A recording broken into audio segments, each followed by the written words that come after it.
नमस्कार, आप सभी लोगों का बहुत बहुत स्वागत है एक बार फिर से टीचर सॉल्यूशन के यूट्यूब चैनल पे। तो जैसा कि आप सभी को पता ही है, यूपी बीएड एंट्रेंस एग्ज़ाम 2022 के फॉर्म अभी चल रहे हैं, प्रोसेसिंग में हैं और इसकी लास्ट डेट जो है वो अब काफ़ी नज़दीक है। तो इसलिए मैं ये वीडियो बना रहा हूँ और आपको ये वीडियो ज़रूर देखनी चाहिए। अगर अभी तक आपने यूपी बीएड एंट्रेंस एग्ज़ाम 2022 का अगर फॉर्म नहीं भरा है तो ये वीडियो बिल्कुल आपके लिए ही है। इस वीडियो में मैं आपको बताऊँगा कि अगर आप फॉर्म को लास्ट डेट के पीरियड ऑफ टाइम में भरते हैं तो आपको क्या नुकसान होगा या होने वाला है या हो सकता है। और मैं बताऊंगा कि एग्ज़ाम से रिलेटेड एक बहुत अच्छा पॉइंट मैं आपको बताऊंगा आपके इस वीडियो में, वो आपको सबको जानना है। पूरे यूट्यूब पे आपको वो किसी ने नहीं बताया होगा, क्योंकि वो आपको एग्ज़ाम में आपको ध्यान रखना है। क्योंकि मैंने एग्ज़ाम दिया है और मैं दे चुका हूँ और मैं अभी बीएड सेकेंड ईयर में हूँ। मेरा बीएड सेकेंड ईयर चल रहा है, मैं आपको बता देता हूँ। और बीएड सेकेंड ईयर में ही मैंने पहले ही अटैम्प्ट में यूपी टेट क्लियर कर लिया है और सी टेट भी मैंने पहले अटैम्प्ट में ही क्लियर कर लिया है। तो अगर आप हमारे चैनल पर नए हैं तो चैनल को आप सब्सक्राइब कर सकते हैं। अगर आपको वीडियो अच्छी लगेगी और जानकारी अच्छी लगी तो वीडियो को लाइक भी करिएगा। लास्ट में जाके मैं आपको बताऊंगा कि आपके एग्ज़ाम पैटर्न को लेकर आपको क्या वहाँ पर ध्यान रखना है और लास्ट डेट के बारे में आपको बताऊंगा। तो जैसे कि आप सभी को पता ही है, इस बार जो बीएड एंट्रेंस एग्ज़ाम करा रही है वो यूनिवर्सिटी है आपकी महात्मा ज्योतिबा फुले रोहिलाखंड विश्वविद्यालय आपका इस बार करा रहा है। वरना पिछले साल से जो करा रहा था वो आपका लखनऊ करा रहा था। ठीक है, लखनऊ वाले आपके पिछले साल से आपके ये एंट्रेंस एग्ज़ाम करा रहे थे, लेकिन इस बार क्या है, ये महात्मा ज्योतिबा फुले रोहिलाखंड विश्वविद्यालय आपका ये एंट्रेंस एग्ज़ाम 2022 का लेगा। अब इससे क्या पता चलता है, इससे पता चलता है कि जो आपका एग्ज़ाम का जो लेवल होगा ना फ्रेंड्स, वो जो आपका एग्ज़ाम का लेवल होगा वो आपका अच्छा, मतलब ज़्यादा हार्ड नहीं आएगा, वो ईजी आएगा ना, मतलब ज़्यादा हार्ड आपका मॉडरेट नहीं आएगा, है ना। और तो वो लेवल काफ़ी अच्छा होगा, मतलब ड्यूरेबल आपका होगा। तो चलिए आगे बढ़ते हैं, इस नोटिफिकेशन की बात करते हैं और मैं बताऊंगा कि आपको क्या क्या बात ध्यान रखनी है और क्या क्या आपका लास्ट डेट की पीरियड ऑफ टाइम में अगर आप फॉर्म भरेंगे तो आपका क्या नुकसान आपका हो सकता है। तो चलिए सबसे पहले बात करते हैं इसकी शैक्षिक अर्हता की। देखिए, अगर मैं शैक्षिक अर्हता की बात करूँ यानी कि एजुकेशन एलिजिबिलिटी की बात करूँ तो आपका देखिए सबसे पहले लिखा है बीएड द्वितीय वर्ष, यानी कि दो ही वर्ष का ना, बीएड द्विवर्षीय ये कार्यक्रम है। यानी कि आपको पता ही है इस बार जो बीएड है वो 2 साल का ही होगा, है ना, 2 साल का ही होगा बीएड। और अभी बीएड के फॉर्म आने से पहले क्या होता है कि बीएड 1 साल का होगा, बीएड 1 साल का होगा, ये न्यूज़ बहुत ज़्यादा चल रही थी, लेकिन नहीं, ये फिर से कैंसिल हो चुका है। यानी कि इस बार भी जो बीएड है वो 2 साल का ही होगा, यानी कि 2 साल में ही आपकी बीएड पूरी होगी, 1 साल और 2 साल। तो चलिए बात करते हैं शैक्षिक अर्हता यानी कि एजुकेशन एलिजिबिलिटी। अगर मैं बात करूँ तो आप देख सकते हैं कि अगर आपने ग्रेजुएशन किया है, अगर आपने ग्रेजुएशन किया है तो आपके ग्रेजुएशन में मिनिमम आपके 50% मार्क्स होने चाहिए ना। ग्रेजुएशन अगर आपने किया है तो आपके मिनिमम 50% मार्क्स होने चाहिए। और अगर आपने पोस्ट ग्रेजुएशन भी किया है, स्नातकोत्तर भी किया है, तो भी आपके 50% मार्क्स मिनिमम होने चाहिए, तब आप इस एग्ज़ाम के लिए एलिजिबल होंगे, योग्य होंगे। अगर आपके 49.9% भी हैं तब आप इस एग्ज़ाम के लिए एलिजिबल नहीं होंगे, 50% मिनिमम आपके मार्क्स होने चाहिए। आगे बढ़ते हैं, थोड़ी सी मैं बात करूँ, अगर आपने बीटेक वगैरह की हुई है, इंजीनियरिंग की डिग्री अगर आपने की हुई है तो आपके मिनिमम आपके 55% यानी कि 55% आपके होने चाहिए। कहाँ पर? अगर आपने बीटेक वगैरह की हुई है, ठीक है। अगर आपने बीटेक वगैरह कोई भी इंजीनियरिंग डिग्री की हुई है तो उसमें आपके 55% मार्क्स होने चाहिए, 54.9 मार्क्स उसमें भी नहीं चलेंगे। तो चलिए आगे बढ़ते हैं, कुछ ज़रूरी बात मैं आपको बताता चलूँगा। आप देख सकते हैं ये है महत्वपूर्ण नोट, 3 वर्षों के लिए संस्कृति, तो ऐसे ही है। हाँ, अब आप आते हैं यहाँ पर, ये आप देख सकते हैं कि जो आपका ऑनलाइन फॉर्म स्टार्ट हुआ था, आपकी है ऑनलाइन फॉर्म स्टार्ट हुआ था, वो हुआ था आपका 18 अप्रैल से आपका फॉर्म ये स्टार्ट हुआ था। और इसकी जो लास्ट डेट है, अब जो इसकी लास्ट डेट है फॉर्म भरने की, वो है आपकी 15 मई, है ना। तो और आज डेट क्या है, आज है आपकी 3 मई, ठीक है, आज आपकी 3 मई है और इसकी लास्ट डेट है 15 मई। तो लास्ट डेट इसकी 3, मतलब आप जो, मतलब आज है 3 मई और लास्ट डेट है इसकी 15 मई। अगर आप लास्ट के वीक में फॉर्म भरेंगे, है ना, लास्ट हफ्ते में अगर आप फॉर्म भरेंगे अपना, तो आपको क्या नुकसान होगा मैं इसमें आपको बताऊंगा, जो कि आपको ध्यान रखना है। देखिए ये आ गया है, अगर आप लास्ट हफ्ते में फॉर्म भरते हैं तो आपको क्या नुकसान होगा, तो इसलिए आपको फॉर्म जल्दी भर लेना है। देखिए अगर मैं बात करूँ, ये शुल्क है ना, ये फ़ीस है, एप्लीकेशन फ़ीस है जो आपकी, ये आप यहाँ पर देख सकते हैं 18 अप्रैल से 15 मई। देखिए अगर जनरल कैटेगरी की बात करूं तो जो उसकी फ़ीस है वो है इसकी एग्ज़ाम की 1000 रुपये, ठीक है। अगर मैं बात करूं एससी और एसटी की तो उसकी फ़ीस है 500 रुपये, है ना। एससी एसटी की जो फ़ीस है वो 500 रुपये है और यहाँ पर जनरल और ओबीसी की इसकी 1000 रुपये फ़ीस है ना। और अगर अदर राज्य, यानी कि अगर आप उत्तर प्रदेश से नहीं हैं, आप दिल्ली, उत्तराखंड या फिर इधर ये आपका हिमाचल प्रदेश, राजस्थान से हैं, अगर आप अदर स्टेट के स्टूडेंट हैं तब अगर फिर आप जनरल हैं या ओबीसी हैं या एसटी हैं तब भी आपको 1000 रुपये देने हैं, यानी कि आप अदर स्टेट के हैं तो आप जनरल में ही काउंट होंगे, तो इसलिए आपकी फ़ीस भी इसमें 1000 लगेगी अगर आप अदर स्टेट से फॉर्म भर रहे हैं, अदर स्टेट से हैं और ये बीएड एंट्रेंस एग्ज़ाम देने वाले हैं।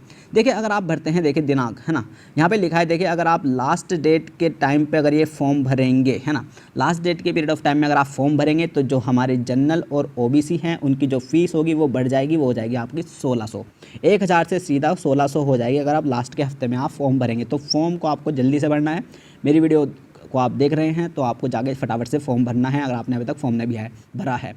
तो आपके अगर आप लास्ट हफ्ते फॉर्म भरते हैं तो अगर आप जनरल और ओबीसी हैं तो आपकी 1000 से 1600 फीस हो जाएगी। अगर आप एससी और एसटी कैंडिडेट हैं तो आपकी फ़ीस 500 रुपये से बढ़कर 800 रुपये हो जाएगी अगर आप लास्ट के हफ्ते में फॉर्म भरते हैं। अगर आप अदर स्टेट के कोई भी स्टूडेंट हैं, कोई भी कैटेगरी के हैं, तब भी आपके 1000 से 1600 आपकी फ़ीस बढ़कर हो जाएगी। तो ये एक बहुत बड़ा लॉस है आपके लिए अगर आप लास्ट में फॉर्म भरेंगे। तो फॉर्म को फटाफट से जल्दी से फिल करना है जाके लास्ट डेट के लास्ट हफ्ते से पहले ही।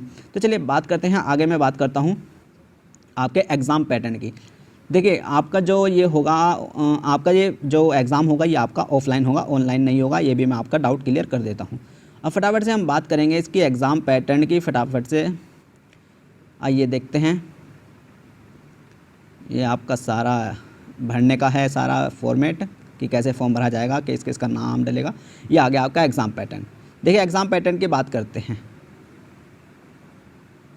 एग्जाम पैटर्न की बात करते हैं। सबसे पहले आपको पता होना चाहिए कि जो आपकी नेगेटिव मार्किंग है वो 1/3 है ना, 1/3 आपकी नेगेटिव मार्किंग रहेंगी, यानी कि 3 क्वेश्चंस अगर आप गलत करते हैं तो आपका 1 नंबर काट लिया जाएगा, ठीक है ना।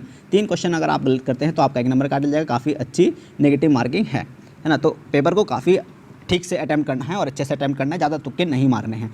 अब बात करते हैं प्रश्न पत्र की। देखिए अगर बात करते हैं पेपर की तो आपके 2 पेपर होंगे, एक दिन में आपके 2 पेपर होंगे। पहला पेपर मॉर्निंग की शिफ्ट में होगा और दूसरा पेपर आपका दोपहर की शिफ्ट में होगा, ठीक है। 2 पेपर आपके होंगे एक ही दिन में। अब बात करता हूं मैं पहले पेपर की। देखिए पहले पेपर की अगर बात की जाए, पहले पेपर में आपके 2 सेक्शन आएंगे। 2 सेक्शन में आपका पहला होगा सामान्य ज्ञान का, यानी कि जनरल नॉलेज का सेक्शन होगा, और दूसरा सेक्शन होगा आपका लैंग्वेज का। अब बहुत इंपॉर्टेंट मैं बात इसमें बताऊंगा, आपका जो पहला शिफ्ट का पेपर होगा उसमें आपको 3 घंटे मिलेंगे और 200 नंबर का होगा और 100 क्वेश्चन आएंगे, यानी कि एक क्वेश्चन आपका 2 नंबर का होगा, ठीक है। एक क्वेश्चन आपका 2 नंबर का होगा, इसलिए 200 नंबर के होंगे, लेकिन टोटल आएंगे आपके 100 क्वेश्चन, जो कि आपके 3 घंटे मिलेंगे। 3 घंटे बहुत ज़्यादा इनफ होते हैं, बहुत ज़्यादा होते हैं, आराम से आप अटैम्प्ट कर लेंगे, टाइम की कोई भी दिक्कत नहीं होगी वहाँ पर, मैं बता रहा हूँ क्योंकि मैं एग्ज़ाम दे चुका हूँ। अब एक बात और ध्यान रखनी है जो मैं आपको वेरी वेरी इंपॉर्टेंट इसमें बताने वाला हूँ। देखिए जो लैंग्वेज का सेक्शन है, लैंग्वेज में आपकी हिंदी आएगी और आपकी इंग्लिश आएगी, है ना। कोई भी एक लैंग्वेज आपको अटैम्प्ट करनी है, या तो आप हिंदी अटैम्प्ट करेंगे या फिर आप इंग्लिश अटैम्प्ट करेंगे, है ना। लैंग्वेज के उसमें आपको एक अटैम्प्ट करनी है, या तो हिंदी अटैम्प्ट करिए या फिर इंग्लिश अटैम्प्ट करिए। अब मैं एक इंपॉर्टेंट बात बताऊँगा जो कि मैंने करी थी गलती वहाँ पर, इसमें नहीं, पिछले साल मतलब मैंने 2019 में ये गलती करी थी, और तब मैंने बीएड नहीं, फिर मैंने 2020 में भी 20 में एंट्रेंस दिया, है ना। फिर इस वाले में मैंने एडमिशन लिया, 2019 वाला के एंट्रेंस देके मैंने नहीं लिया क्योंकि मेरी यहाँ पे लैंग्वेज में गलती हो चुकी थी, है ना, उसकी वजह से नंबर कम आए थे। देखो मैं बताता हूँ, आपकी जो OMR शीट होगी, है ना, OMR शीट होगी, उसमें आपका लिखा होगा लैंग्वेज का एक कॉलम होगा, है ना। लैंग्वेज का उसमें एक कॉलम होगा, यहाँ पर होगी आपकी हिंदी, है ना, उसमें होगा आपका हिंदी और यहाँ पर एक गोला बना होगा, और यहाँ पर होगा इंग्लिश, उसमें उसके बराबर में एक गोला बना हुआ होगा, ठीक है। OMR शीट में आपका ऐसे एक कॉलम बना हुआ होगा लैंग्वेज का। तो अगर आप हिंदी अटैम्प्ट करते हैं तो आपको ये हिंदी वाला फिल करना है, ठीक है। अगर आप हिंदी अटैम्प्ट करते हैं लैंग्वेज वाले सेक्शन में, अगर आप हिंदी अटैम्प्ट करेंगे तो आपको हिंदी वाला गोला फिल करना है, और अगर आप इंग्लिश अटैम्प्ट करते हैं लैंग्वेज वाले सेक्शन में तो आपको इंग्लिश वाले सेक्शन का गोला ऐसे वहाँ पर OMR शीट में फिल करना है। मैंने क्या किया था 2019 में मेरे से क्या गलती हुई थी क्या, वो मैडम ने करवाई थी, उनको भी नहीं पता था वहाँ पे। मैं बताता हूँ, ये बात वेरी वेरी इंपॉर्टेंट है, पूरे यूट्यूब पे आपको कोई नहीं बताएगा, सिर्फ मैं बताऊँगा क्योंकि मेरे से ये गलती हुई है। जब मैंने वहाँ पे किया, मैं हिंदी मीडियम का स्टूडेंट हूँ, मैं से पहले बताऊँ तो मैं हिंदी मीडियम का स्टूडेंट हूँ, लेकिन इंग्लिश मुझको अच्छी लगती है, इंग्लिश मतलब प्रीफर करता हूँ मैं अटैम्प्ट करना। तो लैंग्वेज के सेक्शन में मैंने क्या किया, मैंने इंग्लिश अटैम्प्ट की, लेकिन जब वो मैडम आई OMR शीट में, उन्होंने कहा कि ये लैंग्वेज का भी तो फिल करो। ये मैंने छोड़ दिया था क्योंकि यहाँ पे मुझे डाउट था, तो मैंने कहा मैडम मैंने इंग्लिश अटैम्प्ट की है, लैंग्वेज के सेक्शन में मैंने इंग्लिश अटैम्प्ट की है, लेकिन उन्होंने कहा नहीं बेटा तुमने पूरा पेपर, यार देखो मतलब जनरल नॉलेज तो हम हिंदी में करेंगे क्योंकि हम हिंदी के एक स्टूडेंट है ना। मैथ्स भी अपना हम हिंदी में करेंगे क्योंकि हम हिंदी के स्टूडेंट है, ठीक है। अपनी साइंस में हम हिंदी में करेंगे तो हम हिंदी के स्टूडेंट है। तो उन्होंने मेरा क्या करा, लैंग्वेज के सेक्शन में मेरा हिंदी वाला फिल करवा दिया। लैंग्वेज के सेक्शन में मेरा हिंदी वाला फिल करवा दिया, लेकिन मैंने लैंग्वेज के सेक्शन में मैंने इंग्लिश अटैम्प्ट करी थी, तो मुझे यहाँ पर फिल करना चाहिए था। अब इससे हुआ क्या, इससे क्या हुआ, जो मेरी OMR शीट थी ना वो उस मशीन सेक्शन में गई। अब मशीन भी दो तरह, वहाँ पे 2 मशीन होंगी, मतलब 2 मशीन लगी होती हैं जब आपकी OMR शीट चेक होगी। क्यों, 2 मशीन में क्या होगा, जो हिंदी अटैम्प्ट करेंगे उनकी इस वाली में जाएगी सबकी OMR शीट, और जो इंग्लिश अटैम्प्ट करेंगे उसकी दूसरी मशीन में OMR शीट चेक होगी, है ना। तो मेरी क्या हुआ, मैंने करी थी इंग्लिश अटैम्प्ट, लेकिन हिंदी मैंने यहाँ पर फिल कर दिया था गोला। तो मेरी हिंदी वाली मशीन में OMR शीट चेक हुई थी, और सारे के सारे जो इंग्लिश वाले नंबर थे वो सारे गलत हो गए थे, और नेगेटिव में सारे नंबर, काफ़ी ज़्यादा नंबर कट गए थे, है ना। तो ये गलती आपको नहीं करनी है। तो जो आप लैंग्वेज के सेक्शन में अटैम्प्ट करेंगे हिंदी और इंग्लिश, वही आप OMR के लैंग्वेज के सेक्शन में भरना है। ऐसे नहीं करना है कि अगर आप पूरा पेपर हिंदी में कर रहे हैं तो आप हिंदी करो, नहीं। लैंग्वेज, वो लैंग्वेज होता है इस लैंग्वेज का, इसको दर्शाता है, ये लैंग्वेज जो है इस लैंग्वेज को दर्शाती है, जो ये सेक्शन होता है, ठीक है। ये ध्यान रखना है, वो जो लैंग्वेज का होता है OMR शीट में, वो इस लैंग्वेज के बारे में बात करता है, ना कि आपने पेपर कौन से लैंग्वेज में अटैम्प्ट किया, वो नहीं होता है। इस लैंग्वेज के बारे में होता है कि आपने हिंदी अटैम्प्ट करी तो आप हिंदी का गोला वहाँ पर फिल करिएगा, और आपने इंग्लिश अटैम्प्ट करी तो आप इंग्लिश का गोला फिल करिएगा, फिर आपके नंबर नहीं कटेंगे। तो फिर मैंने 2020 में ऐसे ही किया, फिर से मैंने इंग्लिश अटैम्प्ट करी, और फिर मैंने वहाँ पर इंग्लिश का जो गोला था वो फिल किया, और फिर मेरे नंबर अच्छे आए, ठीक है। अब बात करते हैं दूसरे पेपर की। ये वेरी इंपॉर्टेंट बात थी, पूरे यूट्यूब पर आपको कोई नहीं बताएगा, चाहे वो कितना बड़ा ज्ञानी हो। अब बात करते हैं दूसरे पेपर की, जो कि होगा आपका दोपहर के टाइम पे, ठीक है। उसमें भी आपके 2 सेक्शन होंगे, और उसमें एक सेक्शन होगा आपका रीजनिंग का, है ना। रीजनिंग का सेक्शन होता है ये, इसमें आपके 50 क्वेश्चंस आते हैं, 50 क्वेश्चन आएंगे रीजनिंग के सेक्शन में, और कुछ इसमें मैथ के क्वेश्चंस भी आएंगे, है ना। 10-15 इसमें कुछ मैथ के क्वेश्चंस भी आपके पास आएंगे, ठीक है।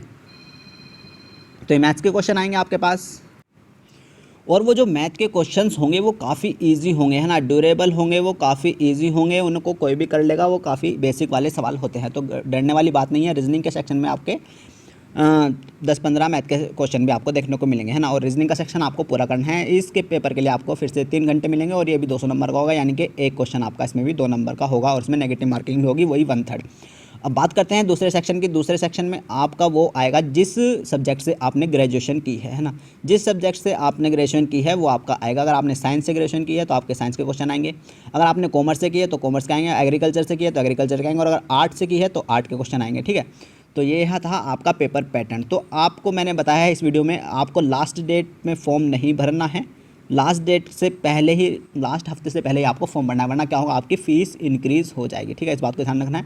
और एक बात बताई मैंने आपको, वेरी इंपॉर्टेंट, लैंग्वेज का सेक्शन, है ना। लैंग्वेज का सेक्शन जो OMR में था, यानी कि जो लैंग्वेज आप हिंदी या इंग्लिश अटैम्प्ट करेंगे लैंग्वेज के सेक्शन में, है ना, कहाँ गया वो, ये रहा। इस लैंग्वेज के सेक्शन में जो भी आप अटैम्प्ट करेंगे वहाँ पर OMR में आपको वही लैंग्वेज के आगे उसका गोला फिल करना है। हिंदी करेंगे तो हिंदी वाला गोला वो आपको काला करना है, और इंग्लिश करेंगे तो इंग्लिश वाला गोला काला करना है, ठीक है। ये वेरी इंपॉर्टेंट मैंने बात थी। अगर इसके बाद भी आपका कोई डाउट रह गया हो तो आप कमेंट करके पूछ सकते हैं। कोई भी क्वेश्चन, जो भी आपका क्वेरी हो, कोई भी डाउट हो, आप कमेंट करके पूछेगा, मैं आपका उसका आंसर दूंगा।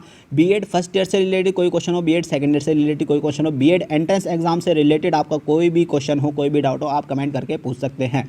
अगर आप हमारे चैनल पर नए हैं तो चैनल को सब्सक्राइब कर, अगर आपको जानकारी अच्छी लगी हो तो वीडियो को लाइक जरूर करिएगा, और चैनल से जुड़ जाइएगा, क्योंकि हमारे जो इस चैनल पे हैं आपको B.Ed के असाइनमेंट फाइल भी मिलते हैं। फर्स्ट ईयर सेकंड ईयर दोनों के असाइनमेंट फाइल हमारे B.Ed के मतलब इस पे चैनल पर पड़े हुए हैं। तो चलिए मिलते हैं नई वीडियो के साथ, नई जानकारी के साथ। तब तक के लिए ध्यान रखिएगा अपना, अपने परिवार वाले का ध्यान रखिएगा, मम्मी पापा का ध्यान रखिएगा, बहन भाई का ध्यान रखिएगा, पढ़ते रहिएगा, खुश रहिएगा। थैंक यू, बाय बाय, नमस्ते, टाटा।